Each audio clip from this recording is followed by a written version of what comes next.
அண்மை செய்தி பல்லாவரம் தொகுதி திமுக எம்எல்ஏ மகன் மற்றும் மருமகளுக்கு சென்னை உயர்நீதிமன்றம் ஜாமீன் வழங்கியுள்ளது. அதனை அண்மை செய்தியாக பார்க்கிறோம். விவரங்களை செய்தியாளர் கிருஷ்ணா வழங்க கேட்கலாம். கிருஷ்ணா, விவரங்களை பதிவு பண்ணுங்க. வணக்கம்.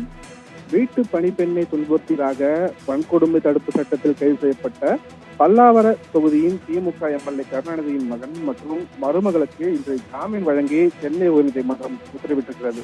வீட்டு பணிப்பெண்ணை துன்புறுத்தியதாக பல்லாவர தொகுதியின் திமுக எம்எல்ஏ கருணாநிதியின் மகன் ஆண்டோ மதிவாணன் மற்றும் அவரது மனைவி மெர்லினா ஆகியோர் இந்திய தண்டனை சட்டம் வன்கொடுமை தடுப்பு சட்டத்தின் கீழ் பதியப்பட்ட வழக்கில் கடந்த மாதம் ஜனவரி 25ஆம் தேதி கைது செய்யப்பட்டார்கள். இவர்கள் இருவருமே ஜாமீன் கோரி சென்னை உயர்நீதிமன்றத்தில் மனு தாக்கல் செய்திருந்தனர். இந்த மனுக்கள் நீதிபதி நிர்மல்குமார் முன்பு இன்று மீண்டும் விசாரணைக்கு வந்தபோது காவல்துறை சார்பில் ஆஜரான வழக்கறிஞர் பதில் மனுவை தாக்கல் செய்தார். அதில் இந்த வழக்கு தொடர்பாக 16 சாட்சிகளிடம் விசாரணை நடத்தப்பட்டுள்ளதாகவும் தெரிவித்தார்.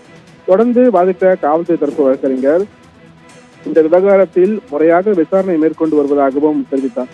இதனையடுத்து இருவருக்கும் ஜாமீன் வழங்கிய நீதிபதி 2 வாரங்களுக்கு ஒரு முறை விசாரணை அதிகாரி முன்பாக ஆஜராக வேண்டும் என்ற நிபந்தனையுடன் ஜாமீன் வழங்கி உத்தரவிட்டிருக்கிறார். ராஜலட்சுமி.